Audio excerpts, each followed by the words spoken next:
Welcome back to Wake Up with Nubian Tigers Talk, a podcast brought to you by a group of Black Princetonians where we talk about issues that impact our Black communities. I'm here today with my co-host, as always, Ray Smalls. Now, Ray, during the past year and a half or so, we've been talking about the election issues and other issues that the Black community is facing, and we often throw around that term POC or BIPOC.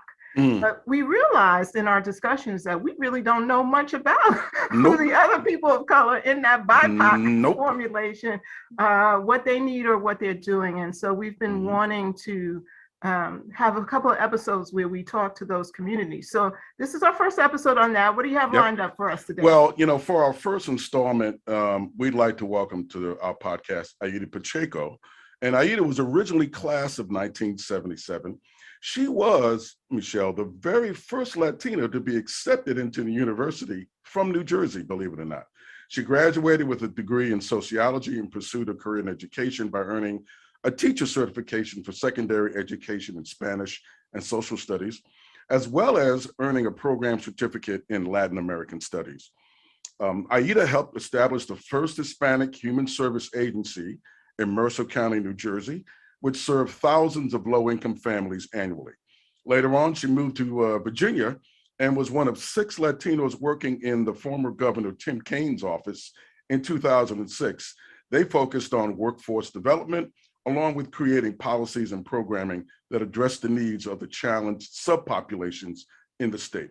And although she's retired now, Aida remains active serving on the Virginia Latino Advisory Board, where she has served as chair and vice chair, also serving on the boards of the Virginia Hispanic Chamber of Commerce Foundation, the ACLU of Virginia, the board of directors of the Asian and Latino Solidarity Alliance of Central Virginia, which she co-founded.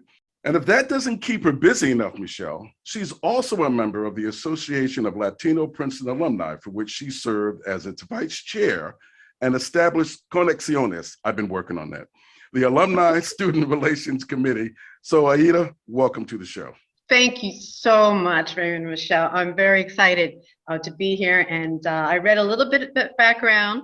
I kind of heard a couple of the previous episodes, and I learned and I was so impressed. So thank you for doing this. Well, and you're going to impress and teach our audience a lot about the communities that we don't know very much about in terms of the Latin and Hispanic community. So our first question to you is, where did you get your inspiration for your lifelong commitment to the Latin Hispanic community? I mean, has it always been a passion for you, and when did that start? I think it really started probably junior high, high school, but my mother was my inspiration. Mi mami, I would say, was truly an inspiration to me.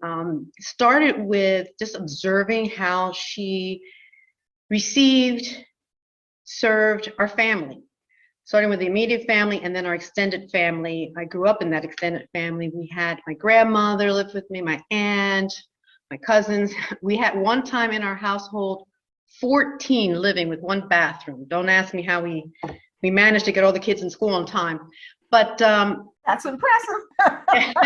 See her and didn't charge rent. For example, when my uncle lived with us with my cousins, he was waiting for his house to be built, and so that was just amazing to me. Her compassion to serving others. From there, she became, and I'll give you a little bit of history in Trenton, the first Latina foster care parent. And so I grew up with a few foster care children. One, I will tell you, became a nurse, and her daughter attended Princeton. And this is like, I think, in the 90s. And amazing. Yes, amazing. And she is a pediatrician today. So that's, sometimes you never know what your long-term impact will be when you're serving just one individual. From there, my mom got involved very heavily in the Puerto Rican parade, and in different capacities. And that parade was that initiative was more of an initiative. It was more of an organization that evolved in helping the community. And then she became the first Latina to work in the polls. And that's where I got my first education about the importance of voting, the registration. My brother, who was close to 2 years older than me, was also my second biggest inspiration. He became involved very young, and he died young. He died at 42, but his activism we just had a reception not too long ago to name, 2 years ago or so, before COVID, to name a street after him. He was an affirmative action officer for Mercer County, as well as the city, and increased the hiring of women and minorities by 15%, the highest ever. I don't think anybody has been able to match that. But so we see women in as fire, women or police women, my brother, or Latinos and Blacks. My brother had a lot to do with that. So in high school was really the height of the beginning of me really getting more involved and doing things on my own. Began with my brother and I forming a small group of Latino youth to fight for bilingual education. And we had one counselor who was just a volunteer. They were not paying her. And we felt that this was unjust. We did have a Spanish teacher who was from Puerto Rico, just teaching Spanish, but that was it. So we fought to get her hired and paid. We protested in front of City Hall. We brought our parents who knew limited English, so we served as interpreters. And I guess they got tired, but we finally got this person hired full-time, and that evolved to a full-time bilingual program in Trenton, New Jersey. So I was very proud of that. And then from there, just starting initiatives, seeing a need, and starting a tutoring program between Latino high school students and junior high. Was able to get the resources to support that, and we were the first student organization in Trenton High. It's the only public high school there, to start a scholarship program for students, and we developed the criteria and everything. So it's sort of like when I got accepted to Princeton and attended Princeton, there was a lot of people didn't think I was going to make it, and even told my mom, we give her less than a year. And evidently there were a lot of white students who applied and did not get in. And so they I can't believe that. Yeah. So basically feeling that, or believing that I got in as a token and because of my identity or as a Latina, and not because of my achievements.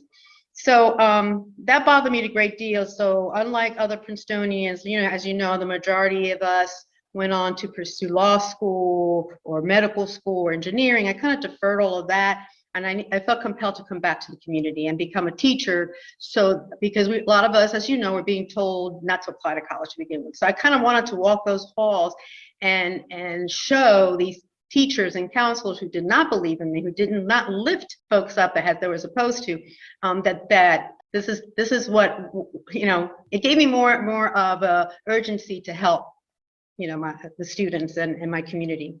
So that's, so like I said, it's been ingrained in me since I was young, I guess. That's a great comment, Aida, because one of the things that we're often talking about is that Princetonians who are successful are not all in the corporate environment. Mm-hmm. Some of us have returned to our communities mm-hmm. and are doing good work there. So that's wonderful to hear you affirmatively state that. And thank you, as we say, thank you for your service. All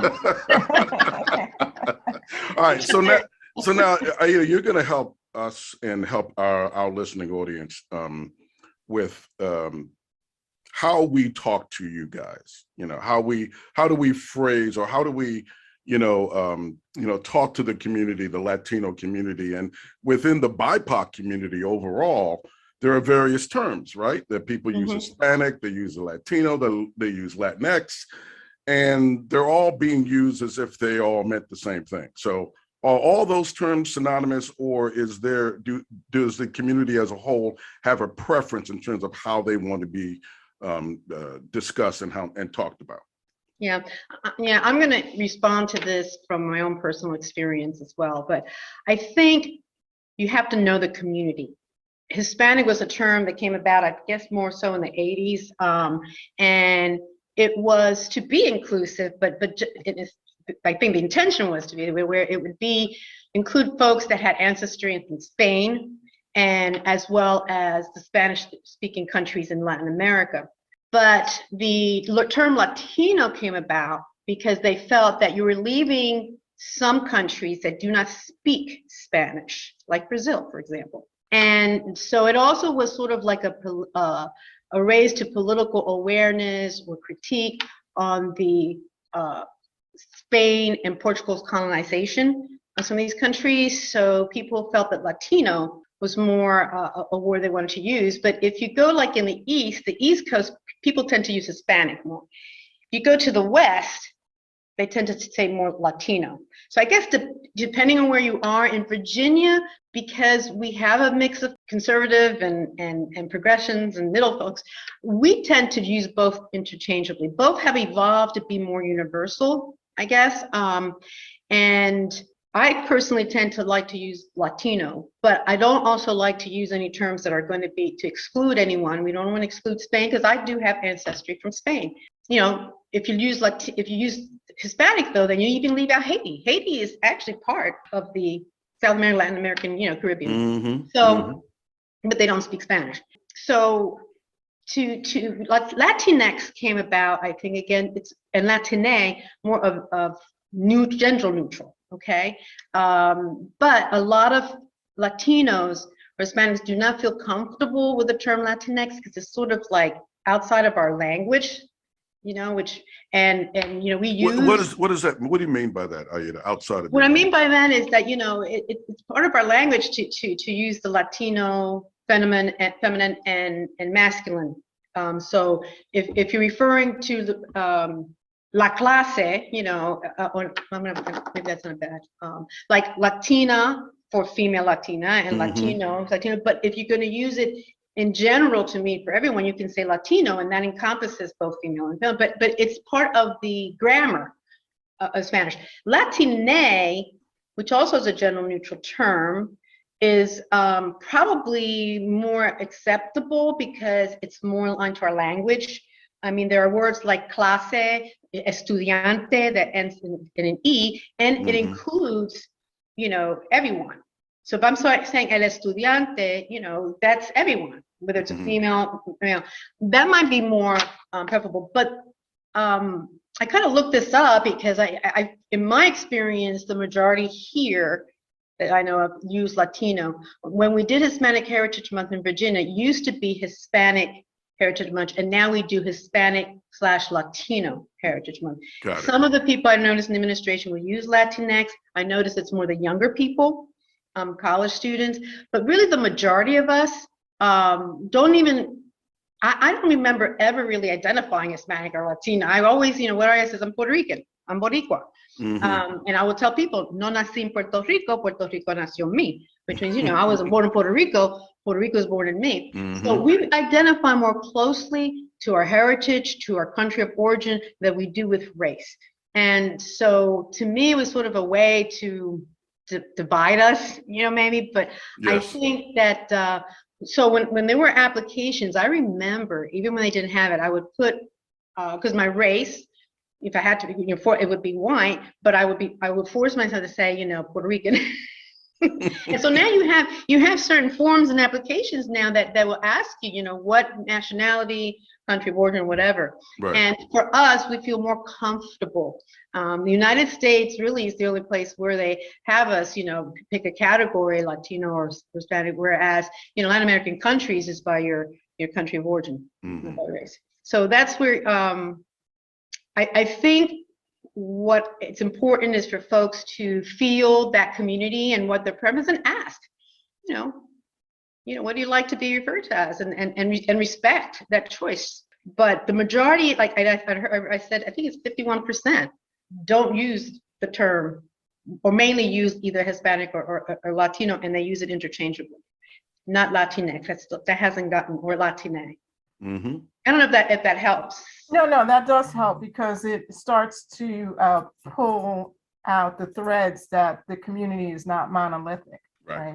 When you said know the community, I mean, that's the important part, because the community, I'm doing my air quotes, could, be any number of different, can be composed of any number of different nationalities, right, or ethnic backgrounds, which, you know, for the purposes we're going to talk about in a few minutes, don't always necessarily have the same political viewpoint. So, so that was helpful. And that helps take me to the next question, which was that, you know, in your bio and in our conversations with you, you've talked about the Latino Advisory Board that you're on in Virginia. And so we want you to sort of give us an idea of why it's important to have a Latino Advisory Board and the other advisory committees that are focused on Latinos.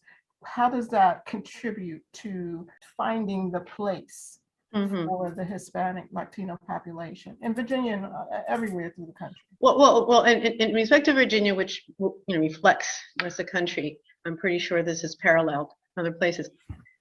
Virginia and state government, and this is something I, as a state government employee for over 27 years, I was always pushing for more diversity and equity and inclusiveness in state government at all levels, from appointed to classified positions. And so Virginia right now, for all these years, even with Democratic governors, 3 or 4 in a row, we have like maybe 1% of Latinos in leadership position. And mind you, right now with the census, we have 10.5% encompass or compose 10.5% of the population in Virginia. And so we're like 1% in leadership management positions. We represent less than 2%, 2%, less than 3% in state government positions at all levels. However, most of their jobs are many part-time, no benefits, and in service maintenance type jobs, which is appalling, okay? So the importance of a Virginia Latino Advisory Board, as well as just recently they established, as a result of establishing the Latino Advisory Board, and this was during Mark Warner's administration, actually started out as a commission through the demands of leaderships statewide, and following a summit that we had that was hosted and supported by Mark Warner. So this commission elevated to a board. From there, we had the Asian American board that came about a few years ago. And then just last year was the establishment of the African American Advisory Board. And so last year. Just last year, okay? Whoa. Yes. So we were sort of the first and pioneers. So when I became the leader of the board at that time, I was focusing on building our infrastructure, and we didn't really have consistent staff support. So I spent a lot of my energy in the board really trying to get folks that were well represented statewide. There was a heavy representation in Northern Virginia because politicians tend to focus on the area where they know they're going to get, they're more voting. And there is a lot of, there are more Latinos concentrated, but we're growing and we're spreading throughout Virginia, so we can't ignore that. So we really try to diversify the board geographically and by country of origin and by level of expertise. And the purpose of these advisory boards is to basically just do that. We're appointed by the governor. We serve at his pleasure. We basically focus on the priority of that current administration, and we advise, we conduct research, we develop recommendations for policy that could be implemented either administratively or legislatively. And we pushed, I said about 2 years ago, I pushed that we needed to have a budget. Because we are boards that are not affiliated with a State Department agency, we didn't have a budget. We're all volunteers. It was inconsistent relative to the level of staff support. Sometimes, when I was there, unfortunately, I had like 3 and that came and go, and then none. And so finally, we did push legislation that standardized the affiliate boards, which now we also have. We just created a LGBTQT board, and so we kind of standardize it where we can meet as many times as we want. It didn't limit to that. We have a budget now.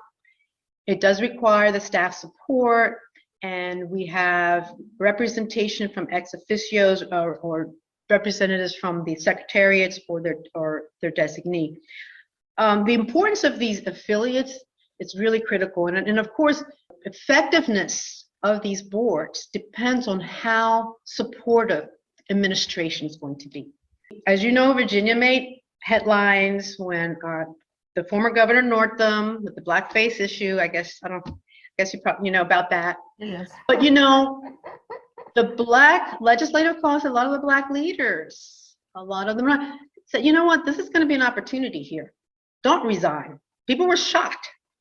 Don't resign. Allow them, you know, and you know what, he took this opportunity and we capitalized on it.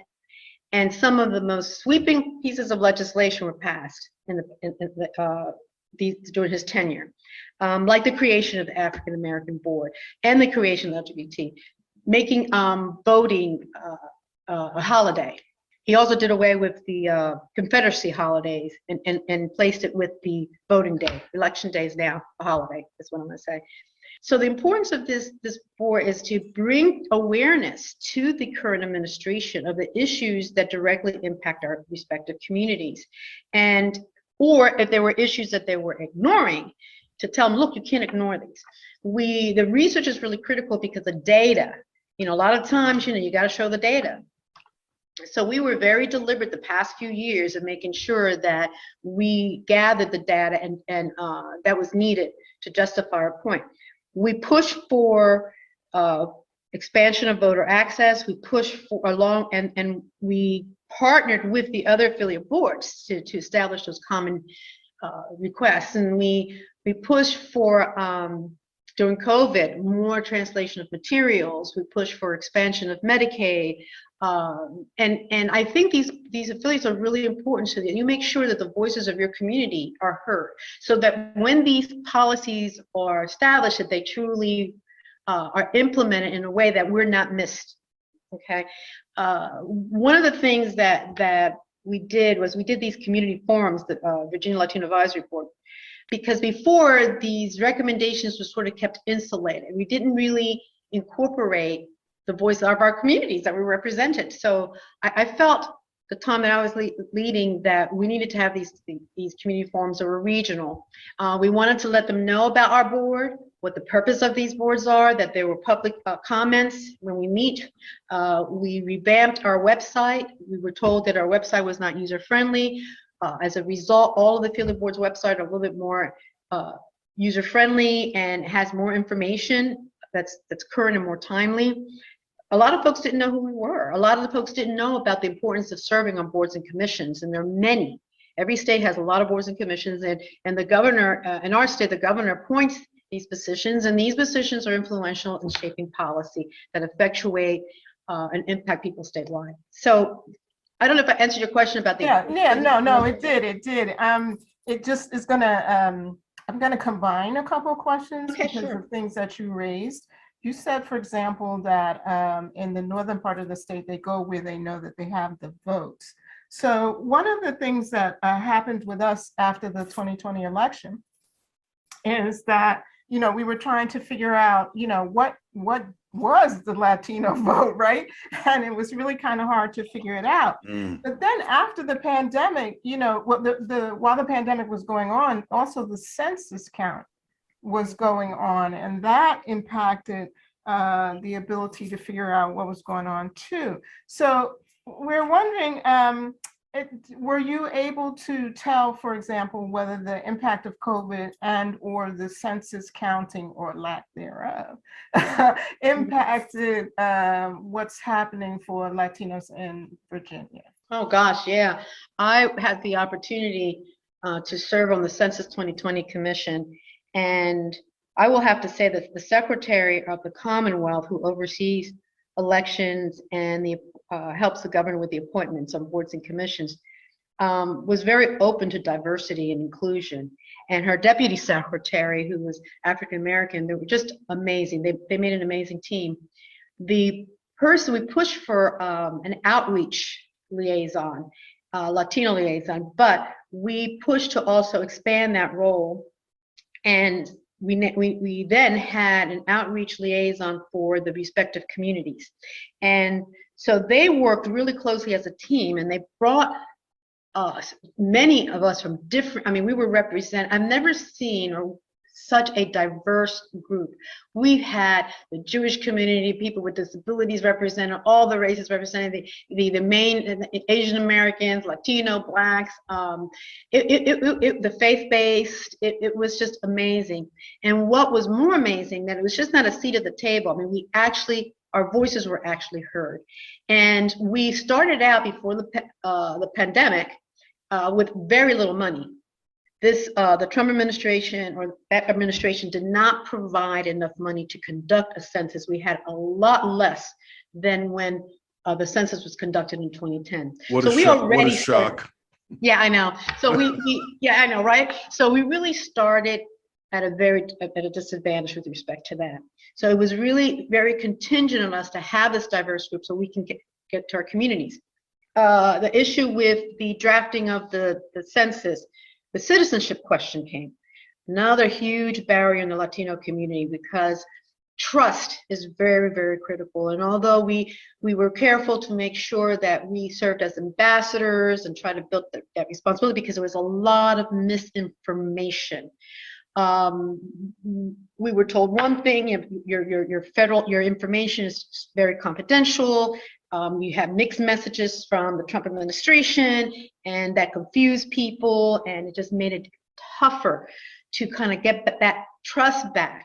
And it was, let me tell you, we sort of did the impossible. I think Virginia, fortunately, I think became as one of the top states in getting folks counted. But I think it was because we were persistent, we worked together. We went to, with the COVID, of course, we couldn't hold, I think the last thing that we held was, what was it? Right before COVID, was it in March? When did they, I know we had some community, with a lot of the community stuff, but that had to stop. So these outreach folks. Yeah, things really shut down March of 21. Yeah. I'm sorry, March of 20, I'm sorry. Right. So then on top of that, on top of the COVID and trying to conduct a census, Virginia was number 2 in the country, ranked 2 in the country as far as the worst in voter suppression, to becoming one of the top countries for voter access. We did away with absentee excuse the ballots. We created more designated mailboxes to submit your early voting was 45-day period. I mean, it was just amazing. Making voting more accessible, the registration process easier. So addition of trying to communicate to people all these changes so we can get you out to vote, translating the information. The distrust or mistrust in government to begin with, and then it was exacerbated by Trump. People were afraid to fill out the census. They were afraid to fill out registration because they were fearful that information, they would put their family members who were not documented or in the process of getting documented in jeopardy. So a lot of that grassroots, one-on-one calling, family to family, we were very, we pushed to get bilingual people hired and volunteers. And we were able to, we did the best we could, but it was quite challenging. And the impact was, again, a lot of, in educational, a lot of the kids in the ESL suffered. I'll give you an example. I volunteered to communicate to parents some of the changes because for virtual learning. Well, many of us, low income and in these communities, one, the language, second, didn't have the equipment. Thirdly, when I was calling these parents, I was given one set of information, come to find out that they had to have go into a link for the kids to get their schedules. And all the parents that I spoke to really care about their kids' education. That was not the issue. So the issue was that the information I was given was not accurate. The ESL kids were the very last ones for their schedules to be prepared. And so it was just a nightmare. But that was one impact. The other impact was, of course, not having broadband. And so trying to get computers, trying to find spaces that would comply with the distances to do that, find spaces where teaching them how to fill out the census. Oh my God, it was crazy. So the other thing was access to healthcare. A lot of our people work 2 to 3 jobs without benefits. Mm-hmm. So of course, they need to work. I told you earlier about the state employees. Many of them didn't have the luxury to work from home. Many of them had to, clean the building and do other things. And the healthcare providers, many of them were folks that were from minority. They were minority, low income. They have to work. So, trying to get to that issue was a challenge. This brought to surface the inequities, as you know. It brought to surface that the state of Virginia and maybe other states lacked a coordinated communication plan that targeted these underserved, underrepresented communities, particularly, so that information would go out on a timely basis. They didn't have connections to community media and leadership.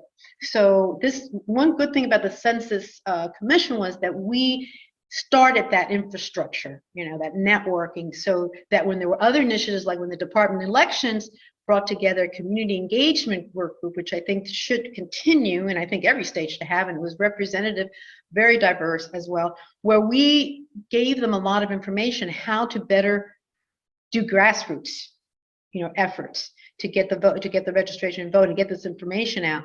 And so, this helped, but clearly you didn't have enough bilingual people in state government, so we had to push. You gotta get people out there, man. And Aida, so many of the things that you're describing in the Latino community are the same issues for the Black community. I mean, our struggles are the same. So with that in mind, in Congress, we have the Congressional Black Caucus and the Congressional Hispanic Caucus, okay? Now, they all, like to try to work on their own separate issues, but to me, everything that you just got finished describing are the issues that Black and Brown communities have across this nation. How do we bring those two caucuses together so they are of one mind, so they are all fighting for the same issues? Well, I'm going to jump in here, though, Ray, because it's not exactly the same. In our community, we don't have the language problem, right? True. We don't have the immigrant status problem. So there are some common goals, but the issues are not exactly the same, in my opinion, anyway. So Aida, what's your take on that? How can the two committees work together to get deliverables for your community as well as increase the significance of our alliances? Well, and you made a point. You made a point that but the idea is that we need to come together to establish that common ground, identify what are those issues, because what happens is when there's so many good efforts and good intentions, but we tend to it evolves unintentionally into competitiveness that's unnecessary, and it diffuses or minimizes the impact that we could make. Going back to what Raymond was saying, there are issues like evictions. Richmond, the city of Richmond, I can only again talk to us, had one of the highest eviction rates in the country, and it was impacting Blacks. The impact was more so in the Latino community, but also the Asian community, Asian American community. So access to healthcare, the educational piece. So we need to come together. Now, when you say encourage, I think it has to be that our local elected officials here, the people at the local ground level, we have 2 U.S. senators, okay, and they're very attuned. I think they could be very instrumental, as well as our local representatives, that we need to touch base with them and say, hey, we need to come together. Let's do it here in Virginia. And then encourage these U.S. for them to come together and establish that common ground. But it cannot be during elections, and that's the problem. And I think it also, I'm sorry to say, but it kind of has to be nonpartisan. It has to be nonpartisan, so that we could learn jobs, education, healthcare. the current governor, Republican governor, won on those platforms. Those are things that concern us, right? I think how it's delivered differs, and I think there's a lot of education that we need to do, not just to each other, but also to our local elected officials. So I think what happens with the U.S. at that level, they institute policy. I think they do the research. I don't know how much on an ongoing basis they really hear the voices of the community, and I don't know how much they actually bring us to the table to help shape policy. As a state employee who managed and implemented programs, very rarely was I brought to the table on a policy that was implemented that was supposed to be good, but I look at it as, hell, I can't implement. This is impossible because you didn't get together with us to really think about it. Mm-hmm. So after the fact, we have to come and try to correct this stuff. I think the encouragement has to come from locally, right? First, and to push it.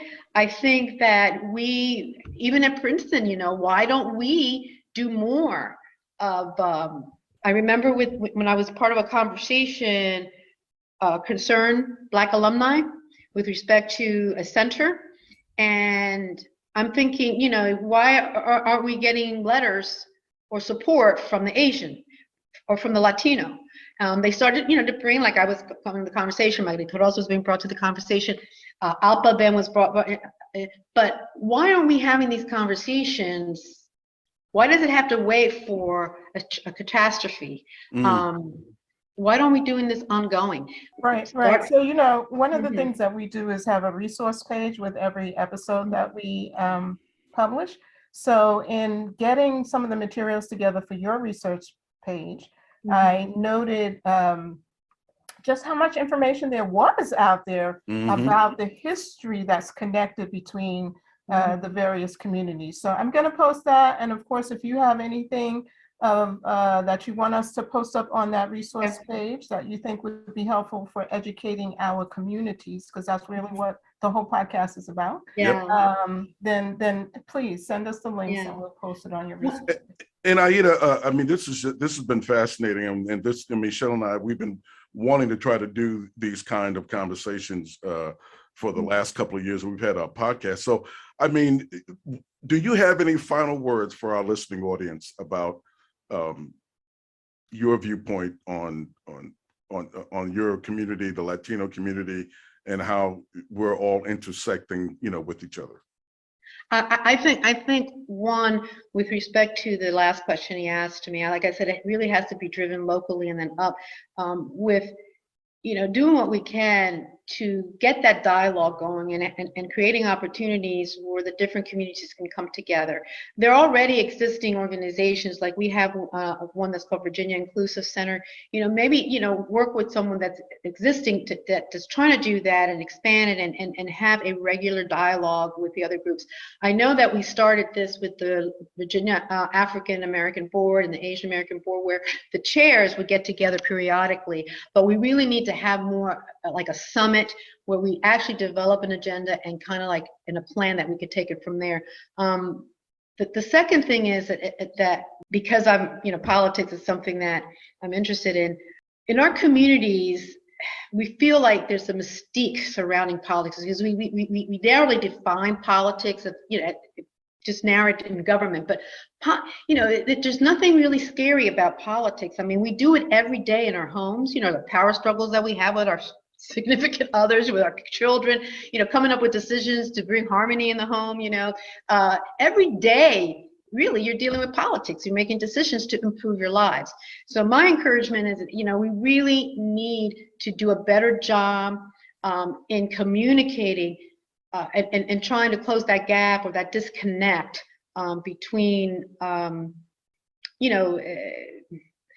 I want to say is the politics, those issues,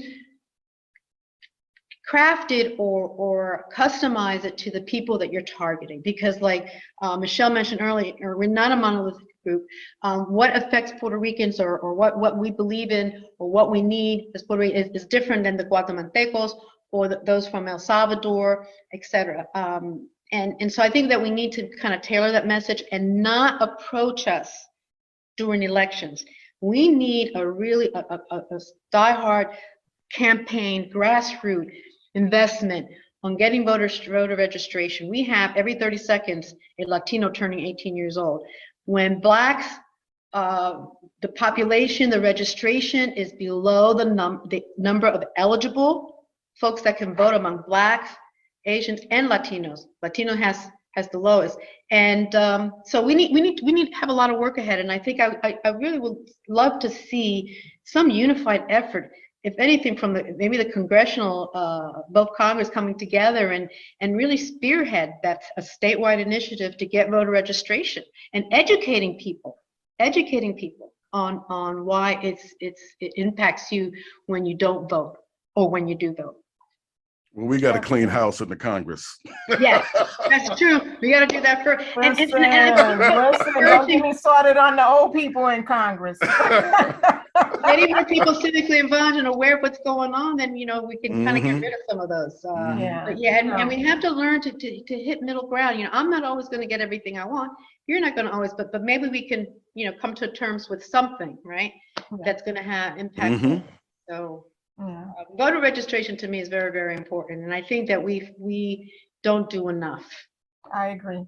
We've had many discussions among the group about the lack of civic engagement. Yep. And I think this is something our generation, before we get out of here, we really need to reach down and contribute our experience on civic engagement to the folks coming up behind us, because we're at a critical stage and you just can't ignore it anymore. Know one thing but the PACE Center, the PACE Center expanded. You remember when we were in school, we had a volunteer organization, but it was kind of not very institutionalized. Now you have that PACE Center, which expanded its scope to civic engagement. And I looked through it, and it's amazing. I think Princeton could do so much with helping, other Princetonians who have an interest in this, to galvanize that kind of support. Well, that's why we hope this podcast reaches them. I hope so. Yeah. Aida, that was wonderful. We could stay on here for an hour or more with you, but thank you so much. Thank you. Since you're our first foray into trying to expose our listeners and educate ourselves about the issues of the other people in BIPOC, besides Black. So thank you so much. Well, thank you. Thank you, Aida. Be safe, guys. And I hope to see you. Are you going to reunions? No. Okay. Yeah, well, it's my 45th. No. So as long as that little virus keeps running around, no, it won't be any reunions going on. Too, but since all my friends are 75. All right, Michelle and Ray, you take care of yourself. Right. Okay, Aida. Thanks again. Stay in touch. Bye-bye. Bye-bye. If you enjoyed what you heard today, visit our website, nubiantigerspodcast.com. In addition to the podcast, we also post a resource page for each subject to provide additional sources of information. Follow us on Twitter. Our handle is @NubianTigers, written as one word. We're also on YouTube on the Nubian Tigers podcast channel. Our podcast is hosted by Anchor FM, but if you have a favorite podcast app, we're probably on it. Just look for the Nubian Tigers Talk. Looking forward to sharing some knowledge with you next time. Wake up, wake up, wake up.